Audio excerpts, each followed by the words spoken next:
दोस्तों आज हम डिफरेंस देखेंगे एक पुअर माइंडसेट और एक रिच माइंडसेट के बीच में, और इसके लिए मैंने 3 बुक्स का सहारा लिया है। Rich dad poor dad, the 7 habits of highly effective people, the A myth revisited. दोस्तों पहला डिफरेंस एक पुअर माइंडसेट और रिच माइंडसेट वाले लोगों के बीच में ये है। रिच माइंडसेट वाले लोग अपने लिए सबसे पहले एसेट्स बनाते हैं जो उन्हें पैसा लाकर दे, और उसके बाद वो सारी कंफर्ट की चीजें खरीदते हैं। लेकिन गरीब माइंडसेट वाले लोग शो ऑफ के लिए सारी यूजलेस चीजें खरीद लेते हैं और उसके बाद उनके पास पैसे ही नहीं बचते किसी भी अच्छी जगह इन्वेस्ट करने के लिए, और उसके बाद वो पूरी जिंदगी गरीब ही रह जाते हैं। दोस्तों इसका मैं आपको एक रियल लाइफ एग्जांपल देना चाहती हूँ। कॉलेज टाइम में मैं एक कॉलोनी में रहता था जहाँ पर 6-7 घर थे, और वो सारे घर बहुत ही अच्छे तरीके से डिजाइन किए गए थे, और उन सारे घरों में से सिर्फ एक घर इनकम्प्लीट था जो कि एक बिजनेसमैन का था। बाकी सारे घर डॉक्टर्स, इंजीनियर्स और प्रोफेसर्स के थे। जहाँ पर मैं रहता था वो अंकल और आंटी एक प्राइवेट यूनिवर्सिटी से रिटायर्ड थे एज अ प्रोफेसर, इसीलिए उन्हें पेंशन भी नहीं मिलती थी।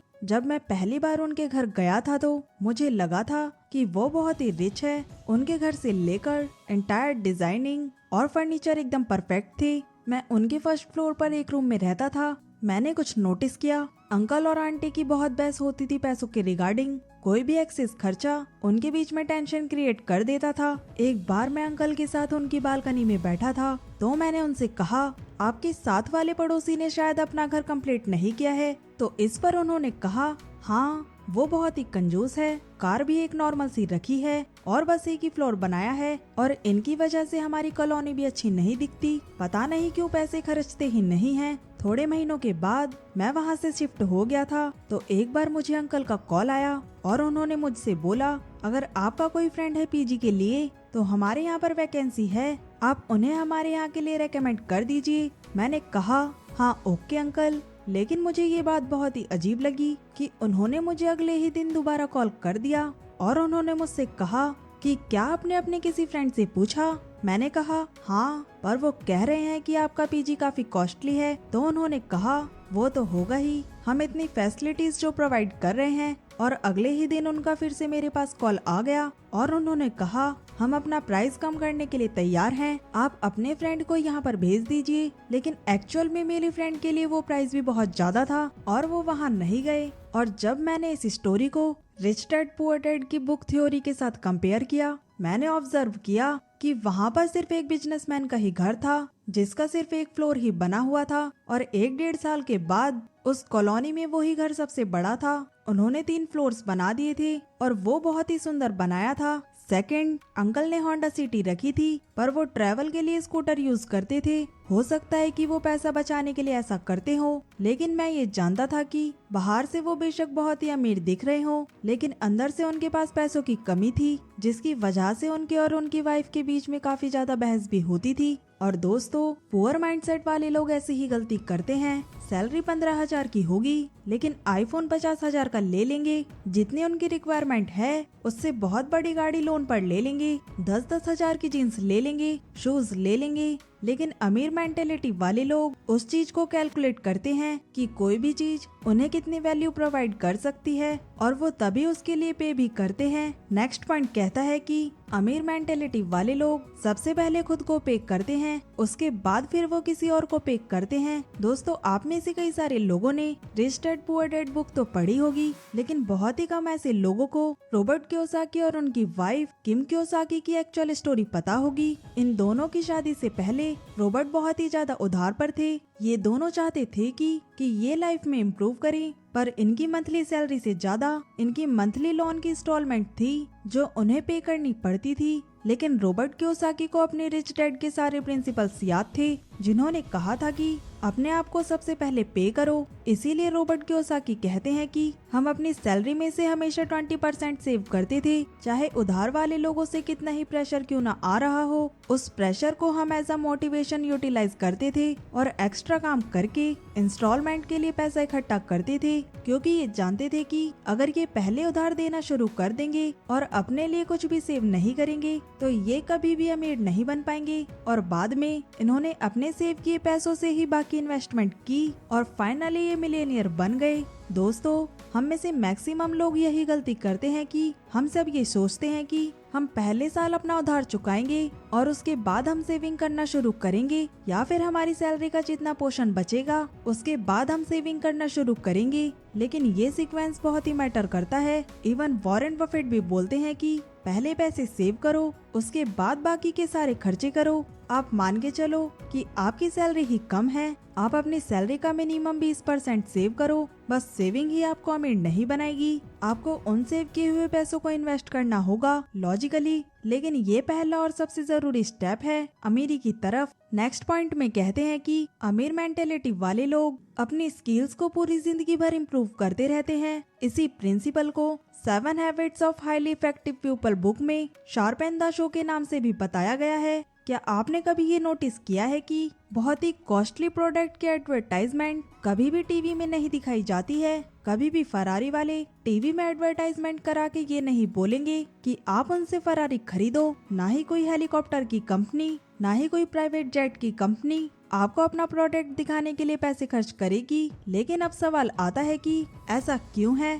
मैक्सिमम पॉपुलेशन तो टीवी ही देखती है। ऐसा इसलिए है क्योंकि ये लोग जानते हैं कि जो लोग एक्चुअल में इन प्रोडक्ट को खरीद सकते हैं वो टीवी के सामने बैठकर अपना टाइम वेस्ट नहीं कर रहे होंगे। ज्यादातर मिडिल क्लास मेंटेलिटी वाले लोग ग्रेजुएशन, पोस्ट ग्रेजुएशन, PhD कर चुके हैं और इसीलिए वो सोचते हैं कि वो रेस्ट डिजर्व करते हैं और वो ये भी सोचते हैं कि उन्हें कुछ नया सीखने की जरूरत नहीं है। इसीलिए वो जॉब के बाद आराम से घर आते हैं और टीवी देखते हैं क्योंकि वो सोचते हैं कि वो इस चीज को डिजर्व करते हैं। और ऐसे ही कुछ मिडिल क्लास बिजनेसमैन वो भी घर में आकर टीवी देखते हैं और नई चीजें सीखना उनके दिमाग में टेंशन और प्रेशर क्रिएट कर देता है। लेकिन रिच मेंटेलिटी वाले लोग ये जानते हैं कि उन्हें अपनी स्किल्स को जिंदगी भर इम्प्रूव करते रहना है। नई चीजें सीखना उनका पैशन है और ये चीजें उन्हें रिलैक्स करती है। अगर हम बिल गेट्स का एग्जांपल ले तो वो माइक्रोसॉफ्ट से रिटायरमेंट ले चुके हैं। वो एक बिलियनियर हैं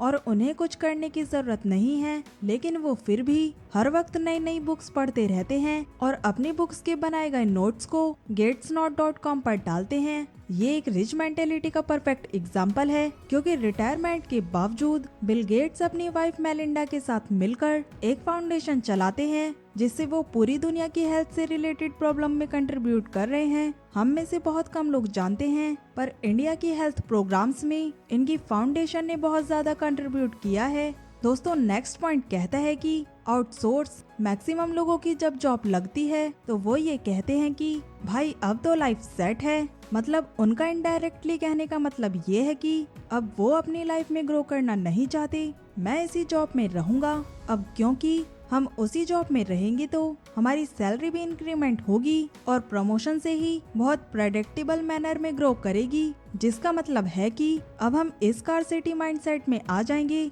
मतलब कि पैसे बचाने वाले माइंडसेट में आ जाएंगे। हम हर चीज से पैसा बचाने की कोशिश करेंगे। बिजली का बिल कैसे बचाएं, खाने में पैसे कैसे बचाएं, पानी के बिल में से पैसे कैसे बचाएं और बस पूरी जिंदगी इसी स्किल को इम्प्रूव करते रहेंगे। लेकिन अमीर माइंडसेट वाले लोग ये जानते हैं कि उनके पास 24 ही घंटे हैं और एक लिमिटेड विल पावर है और अगर उन्हें ग्रो करना है तो उन्हें और लोगों की हेल्प लेनी पड़ेगी। इसीलिए वो अपने मैक्सिमम काम जैसे खाना बनाना, कपड़े धोना, ड्राइव करना और ऑफिस के कई सारे टेक्निकल काम को आउटसोर्स कर देते हैं और सिर्फ उन स्किल्स पर काम करते हैं जो काफी ज्यादा रेयर और वैल्यूबल है ताकि वो और ज्यादा ग्रो कर पाएं। दोस्तों इसके 2 फायदे हैं। एक तो वो अपनी कंपनी की इकोनॉमी में कंट्रीब्यूट करते हैं और दूसरा वो इस प्रोसेस में बहुत सारे लोगों को जॉब भी देते हैं। लेकिन पुअर मेंटेलिटी वाले लोग इन लोगों को देखकर बहुत चिढ़ते हैं कि यार ये तो बहुत स्टाइल मारते हैं, बिना नौकरों के ये तो काम ही नहीं करते। लेकिन रिच मेंटेलिटी वाले लोगों के दिमाग में कुछ और ही चल रहा होता है। उनका रियल मकसद स्टाइल मारना नहीं बल्कि अपने टाइम को सेव करना होता है, जिसे गलत इंटरप्रेट किया जाता है। दोस्तों इसका मतलब ये बिल्कुल भी नहीं है कि आप सारे कामों को ही आउटसोर्स कर दो और बाद में घर में बैठकर टीवी देखो। इसका मतलब ये है कि अगर आप ग्रो कर रहे हो और अगर आपको लोगों की हेल्प चाहिए तो आप अपने ग्रोथ को रोकोगे नहीं और हिचकिचाओगे नहीं और बस इसीलिए काफी कामों को आउटसोर्स कर दोगे। दोस्तों नेक्स्ट पॉइंट कहता है think win win. Human psychology को समझने के लिए रिसर्चर्स ने एक एक्सपेरिमेंट किया। उन्होंने दो लोग जो एक दूसरे को नहीं जानते थे उन्हें एक कमरे में बिठाया और उनके सामने एक टेबल पर $100 रख दिए। रिसर्चर्स ने उन दोनों को बताया कि आप दोनों को ये $100 एक दूसरे में बांटने हैं, लेकिन हमारी कुछ कंडीशंस हैं। कंडीशन नंबर 1, पहला आदमी ये डिसाइड करेगा कि वो दोनों $100 को कैसे कैसे बांटेंगे। कंडीशन नंबर 2, दूसरा आदमी ये डिसाइड करेगा कि पहले वाले आदमी ने उन दोनों में जो डॉलर्स डिवाइड किए हैं क्या वो उसे मंजूर है, और अगर उसे वो मंजूर है तो दोनों को उतने उतने डॉलर्स मिल जाएंगे, लेकिन अगर वो उसे मंजूर नहीं है तो किसी को भी कुछ नहीं मिलेगा। अब रिसर्चर्स ने एक पैटर्न देखा कि पहला आदमी अगर दोनों को $50-50 बांटता है तो दूसरा आदमी उसे एक्सेप्ट कर लेता था और दोनों को $50-50 मिल जाते थे। और अगर पहला आदमी 40 और $60 करके बांटता था तो दूसरा आदमी उसे भी मंजूर कर लेता था, लेकिन पहला आदमी अगर उसे 70-30 करके बांटता था तो दूसरा आदमी उसे रिजेक्ट कर देता था और दोनों को कुछ नहीं मिलता था। यानी ह्यूमन इमोशंस का टिपिंग पॉइंट 730 था। रिसर्चर्स ने ये एक्सपेरिमेंट बहुत सारे लोगों के बीच में किया था, लेकिन टिपिंग पॉइंट 730 के आसपास ही आ रहा था। इसके बाद उन्हें लगा कि $100 डेवलप कंट्रीज के लिए कम है, इसीलिए वो सेम एक्सपेरिमेंट को परफॉर्म करने के लिए डेवलपिंग कंट्रीज में गए, लेकिन उसके बावजूद भी रिजल्ट सेम रहे। अगर आप दूसरे आदमी होते तो आप भी यही सोचते कि पहले वाले आदमी ने 70 क्यों रखे और मुझे 30 क्यों दिए, तो इसीलिए मैं भी 70 लेने नहीं दूंगा। और शायद यही इमोशनली ठीक भी था। लेकिन अगर हम इसको लॉजिकली देखें तो आपको वैसे भी कुछ नहीं मिल रहा था, आपको सिर्फ हाँ करनी थी और आपको $30 मिल जाते। लेकिन मैक्सिमम लोग इस डील को ना ही बोलते हैं, और ये पुअर माइंडसेट वाले लोगों के लिए एक साइकोलॉजी है जहाँ पर जेलेसी, चिढ़ और कॉम्पिटिशन जैसे इमोशंस हैं। लेकिन एक रिच मेंटेलिटी वाले लोग कोई ना कोई मेथड यूज करके एक ऐसा सॉल्यूशन निकाल लेते हैं जिससे दोनों का फायदा हो सके। वो विन विन में बिलीव करते हैं, विन लूज या लूज लूज वाली वो डील नहीं करते। इवन विन विन वाली कंडीशन में अगर उनको कम परसेंटेज भी मिल रही होगी तब भी वो ये डील कर लेते हैं, क्योंकि वो ये जानते हैं कि वो हजारों ऐसी अपॉर्चुनिटीज क्रिएट कर देंगे और अपने लिए बाकियों के लिए भी फायदा कर देंगे। तो दोस्तों, इस वीडियो में हमने टोटल 5 पॉइंट कवर किए हैं। पहला, फर्स्ट एसेट देन कंफर्ट। सबसे पहले ऐसे एसेट्स क्रिएट करें जिनसे आपको इनकम आए। सेकंड, पे योरसेल्फ। सबसे पहले अपने आप को पे करें, खुद को पे करें, मतलब आप अपने इनकम का एडजस्ट 20% तो सेव करें, चाहे आपके ऊपर कितना भी प्रेशर क्यों ना आ रहा हो। ऐसा मान के चले कि आपकी सैलरी ही कम है और बाद में उस 20% का कुछ परसेंट इन्वेस्ट करना शुरू करें। थर्ड पॉइंट में हमने देखा था आउटसोर्स। अगर आप अपने आप को इम्प्रूव कर रहे हैं और आपको टाइम की जरूरत है तो आप दूसरे लोगों को अपना काम आउटसोर्स कर सकते हैं। इन चीजों में कंजूसी ना दिखाएं और कंटिन्यू अपने स्किल्स को इम्प्रूव करते रहें, नए नए मटेरियल्स पढ़ते रहें और नई नई स्किल्स सीखते रहें। और दोस्तों, फाइनली आता है थिंक विन विन। ये मत सोचो कि दूसरों को मुझसे ज्यादा मिल गया, बल्कि ये सोचो कि पहले आपको कुछ भी नहीं मिल रहा था लेकिन अब आपको कुछ तो मिल रहा है। और अगर आप टैलेंटेड और मेहनती हो तो आप ऐसी बहुत सारी सिचुएशंस क्रिएट कर दोगे जो लाइफ में जल्दी आगे बढ़ना सीखो, क्योंकि हमारी लाइफ इतनी बड़ी नहीं है और हम इस धरती पर हमेशा के लिए भी नहीं हैं। एंड दोस्तों, आप में से काफी सारे लोग मुझसे कमेंट करके पूछते हैं कि आप ये व्हाइट बोर्ड एनिमेशन कैसे बनाते हो। तो दोस्तों, इस पर हमारा एक कोर्स लॉन्च हो चुका है, इसीलिए अगर आपने अभी तक हमारे ऐप को डाउनलोड नहीं किया है तो डाउनलोड कर लीजिए। ऐप की लिंक आपको डिस्क्रिप्शन और फर्स्ट कमेंट में दी गई है, आप वहां से हमारे ऐप को इजीली डाउनलोड कर सकते हो। एंड दोस्तों, आज ही अपनी इन्वेस्टमेंट जर्नी को शुरू करें। इन्वेस्टमेंट की जर्नी स्टार्ट करने के लिए आपको एक डीमैट अकाउंट की जरूरत होगी, जिसकी लिंक आपको डिस्क्रिप्शन में मिल जाएगी। आज की वीडियो में इतना ही। उम्मीद करती हूँ आपको ये वीडियो पसंद आई होगी। अगर हाँ तो वीडियो को लाइक और शेयर जरूर करें एंड चैनल को सब्सक्राइब करना ना भूलें। सो मिलते हैं नेक्स्ट वीडियो में।